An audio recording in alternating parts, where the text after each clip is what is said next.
गिबि गिबियाव जोंनि बर' हारिनि गेजेराव बर' हारिनि राव हारिमु थुनलाइ आसार खान्थिखौ फोसाबनायनि थांखिजों बर'नि राजखान्थिखौ गुबुन दावगालु राजखान्थि हान्जाफोरजों चेलेन्ज खालामनानै हारिखौ गोजौआव जौगाहोनायाव मैखोम बाहागो लानाय जोंनि मोनफ्रोमबो बर'नि मिडिया डिजिटेल मिडिया बा एनी काइन्ड्स अफ मिडियानि साफ्रोमबो आंगो सोद्रोमा नोंथांमोननिसिम इउपिपिएल दोलोनि जानानै आंनि गोरबोनि हामलायथिखौ हरग्रोबाय। दिनै इउपिपिएल दोलोनि आं सासे सोद्रोमा जानानै जोंनि बिटिआर ओनसोलनिनो मोनसे राजखान्थि दोलो डिपिएफ दोलोनि दैदेनगिरि बिथांमोना मोननैसो खोथाखौ लानानै दिनै रायजो राजानि सिगाङाव प्रसार खालामबाय दङ।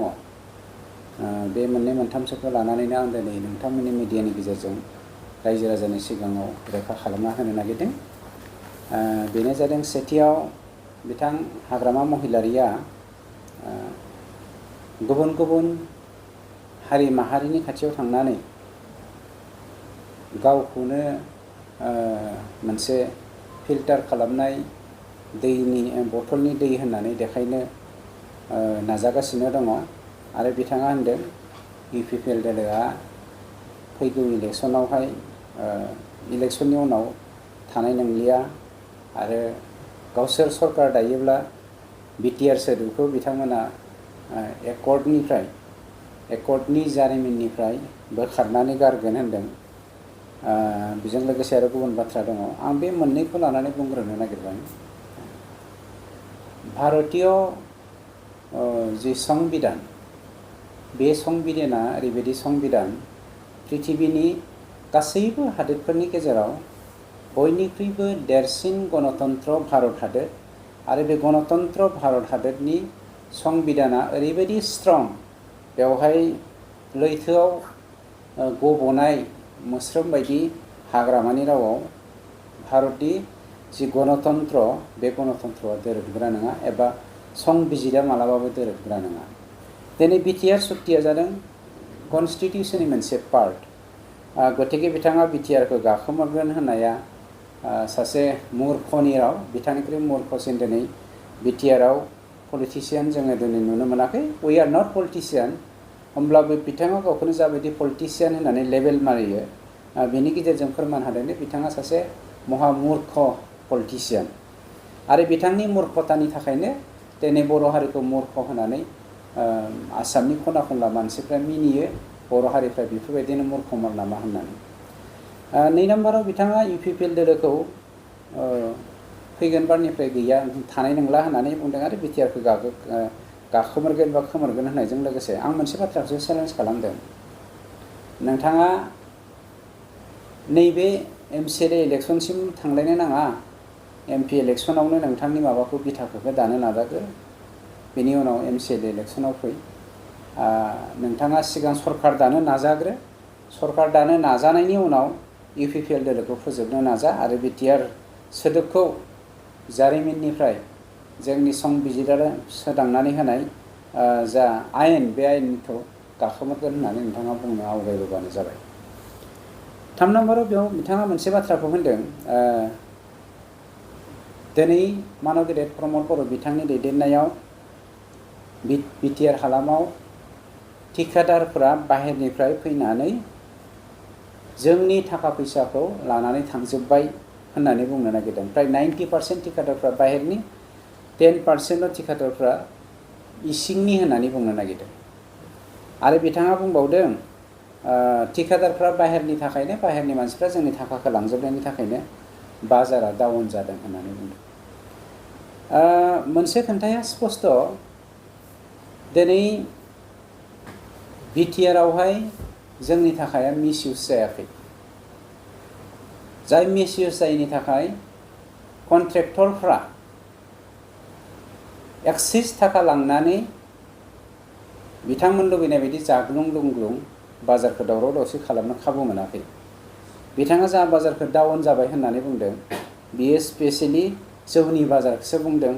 जुवानि बाजारखौसो होनदों, ड्राग्सनि बाजारखौसो होनदों, एन्टि ससियेल एलिमेन्टनि बाथ्राखौसो होनदों, जाय बाजारखौ जोङो दिनै मानब गेदेर प्रमद बर' बिथांनि दैदेननायाव कमप्लिटलि फोजोबनो हानायनि लामायाव फैबाय। मानोना बे ड्राग्स, जुवा, जौ, मेला बेफोरनि बाजारखौ बिथाङा मानसि थोनै थोनै मोनसेनि उनाव मोनसे ग्रुप सोरजिनानै समाजखौ नस्थ' खालामनो नाजाबाय थादोंमोन। नाथाय जोंनि सरकारनि नाजानायाव बिथाङा खेबफ्रोमावबो फेलें जादों, जायनि जाहोनाव बाजार डाउन जाबाय होननानै समाजावहाय मा होनो गेना बाथ्राखौ फोसावनानै मानसिनि गेजेराव गुरलाय गुरजाय खालामनो नागिरदों। दिनै जोंनि सरकारा मोनसे बाथ्राखौ स्पष्ट बुंनो नागिरदों। बिथांनि 17 बोसोरनि समाव बिटिआरआव माब्लाबो बिपिएफ सरकारा रायजो राजानि जौगाथायनि थाखाय खामानि मावाखैमोन। आरो मा जौगाथाय खामानि मावदों नोंथाङा दिनै इलेक्सन इस्यु फैबाय, इलेक्सनाव देखायबानो जाबा नोंथाङा मा खामानि मावदों। नोंथाङा कारापसनजोंनो गोजोमनानै दङमोन, जायनि जाहोनाव नोंथांनि दिनाव 3000 crore दिनै बिटिआरआ धार जानानै थादों। आरो बे 3000 कोटी थाखाखौ जों साफ्रोमबो बर'फ्रा गाव गावनि खर'आव रुजुननानै जोङो मा खालामनांदों, थाबायनो गोनां जादों बा हान्थिनो गोनां जादों। आरो बे 3000 कोटी रांखौ जोङो दिनै नङा गाबोन नङा समफोर सुख'नांगोन। सोर सुख'नांगोन? जोंनि हारिया सुख'नांगोन। सोर सुख'नांगोन? जोंनि बिटिआरनि रायजो राजाफ्रा सुख'नांगोन। मानोना बेखौ हाग्रामाया सुख'बा, बेखौ जोंनि समाजासो सुख'गोन।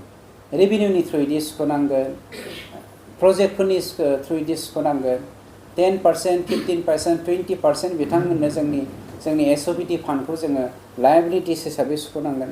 अर्थात जोङो डेभेलपमेन्टनिफ्राय जेब्लायबो जानगारना थानो गोनां जागोन। बेखौ बिथाङा मानो सानाखै? आरो रायजो राजाफ्रा बे 3000 कोटी थाखाखौ बिथाङा माब्रै सुख'गोन बेखौ नोंथांमोननि मिडियानि गेजेरजों आं रायजो राजाफोरखौसो सोंजानो लुबैदों। 3000 crore जे जोंनि खर'आव बिथाङा बिबान हिसाबै थफ्ला गालांबाय, बेखौ सुख'नो रायजोफ्रा माजों सुख'गोन ना नोंथाङा सुख'गोन? बे कुइसनखौ नोंथांमोननि मिडियानि गेजेरजों रायजोफोरखौ सोंनो थाखाय आं सासे बर'लेण्ड हादरनि सुबुं हिसाबै, सिटिजेन हिसाबै बे कुइसनखौ खालामो। गुबुन फारसे बिथाङा सान्तिनि जेब्लायबो सुथुर। सान्तिखौ बिथाङा मालाबाबो लुगैया। सान्तिखौ लुबैनो थाखायनो बिथाङा एनडिबिफोरखौ एकर्ड खालामनाङा होननानै फर्स खालामदोंमोन। सान्तिखौ लुबैयैनि थाखायनो बिथांमोना एकर्ड जानायनि उनाव गावसोर सरकाराव फैयैनि थाखाय जेरैखि जायाबाबो असान्ति सृष्टि खालामनानै, माहारियारि दाङाबाजि खालामनानै, बिदा फंबायनि गेजेराव दाङाबाजि लाबोनानै सासे बिमानि 2 आहारखौनो मोनसेया बिस मोनसेया अमृत सोरजिहोनानै जोंनि गेजेराव नांलाय खमलाय खालामहोनो नाजाबाय थादों दाबो। जायनि जाहोनाव जों बिथांखौ सान्तिनि सुथुर होननानै बुंनो नागिरो। आरो मोनसे बाथ्राखौ जोङो मिथिनांगोन जे जोंनि बे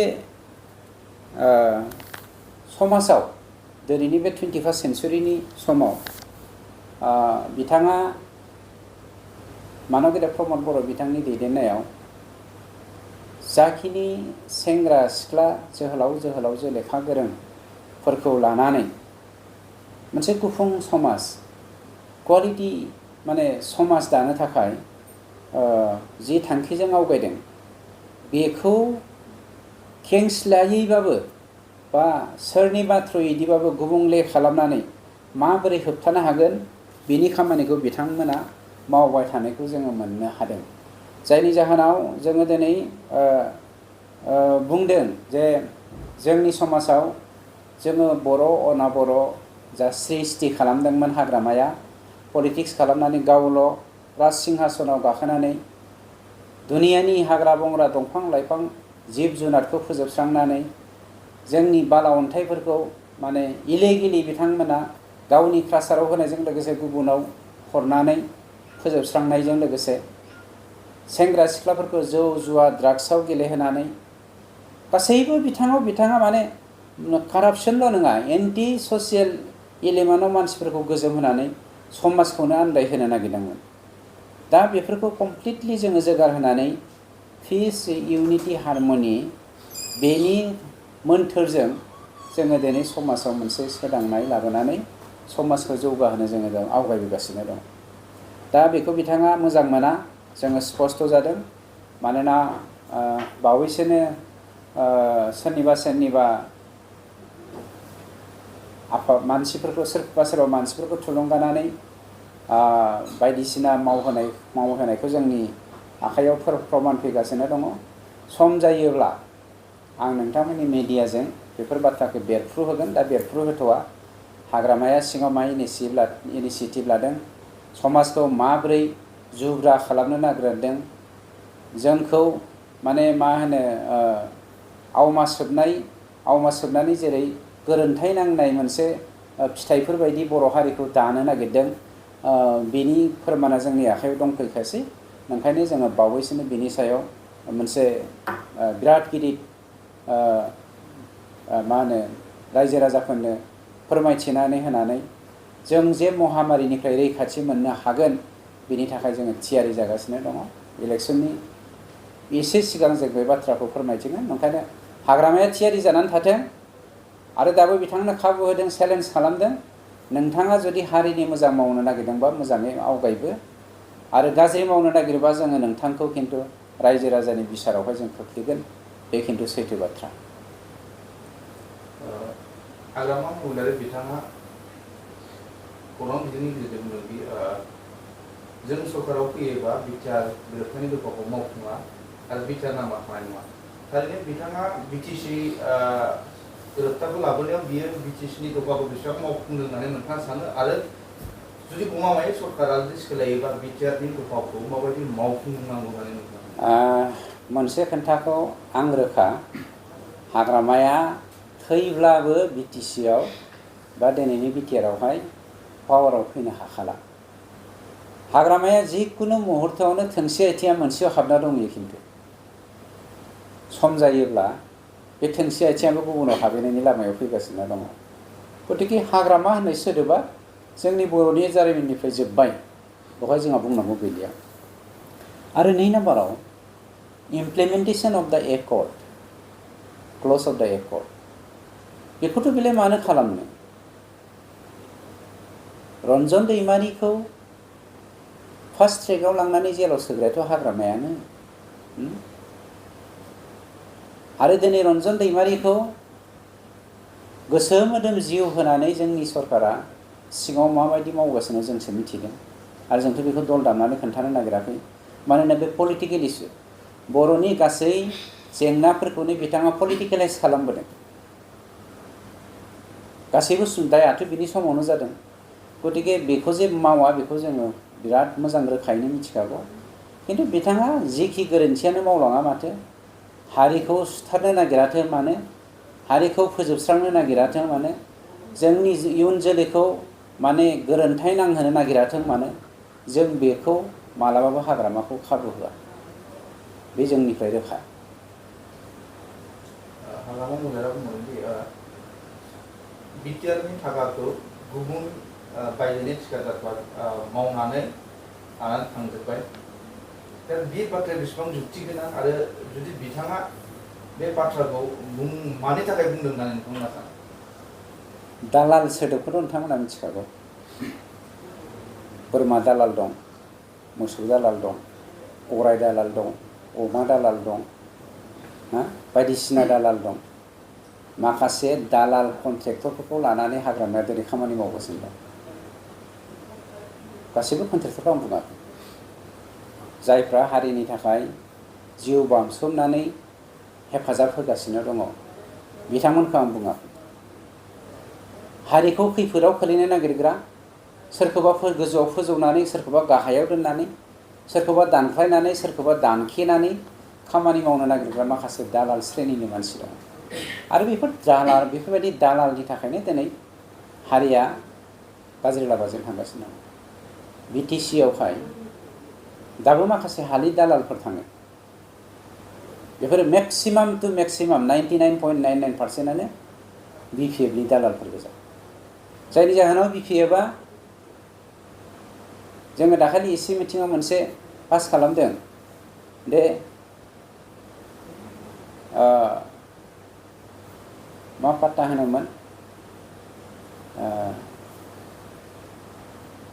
आं साइन्टिफिक टार्मखौ बावगारबाय। जे मानसिफ्रा हमनानै ला नोंनि हाया नोंनि बाबानि नामाव दङ बा आफानि नामाव दङ नोंनि आफानि नामाव थानाय हाखौ नोंनि आफाया आंनो फानबाय होननानै 2 नाम्बारि बिथांमोना नामजारि खालामनानै लायो बे नामजारिखौ माबा नामजारि होनोमोन सिटा नामजारि सिटा नामजारिनि गेजेरजों रोजा रोजा लाख लाख बर' हारिनि हाया दालालफोरजों फानजादों जायनि जाहोनाव दिनै बर'लेण्डआव 17 बोसोर बिपिएफआ खुंसेयावबो 66% बर'आ लेन्डलेस हा दङमोन दालालफोरजों सिटा नामजारिनि गेजेरजों नामजारि खालामना लाजादों जोङो लेन्डलेस जादों फैसा होदों सिगिसग' खालामदों आरो बे सिटा नामजारिखौ बन्द' खालामनायनि थाखाय बिपिएफआ हांगामा खालामनो नागिरदोंमोन बखिदोंआनो बिसोरो सोरनि थाखाय गोरिब सुबुंफोरनि थाखाय जाय बर'फ्रा हाखौ लानानै कनसियास नङा बिसोरनि थाखाय जाय ट्राइबेलफ्रा हाखौ लानानै कनसियास नङा बेफोरनि थाखाय गुबुन हारिफ्राथ' बेफोरनि बेलायाव मालाय बिराद सांग्रां दंखायो बेफोरबायदि दालालजोंनो बिपिएफनि हानजाया दाजाखानाय गतिके बिथांमोनालाय बहा समाजनि मोजां मोननो समाजनि मोजां हाबा मावनो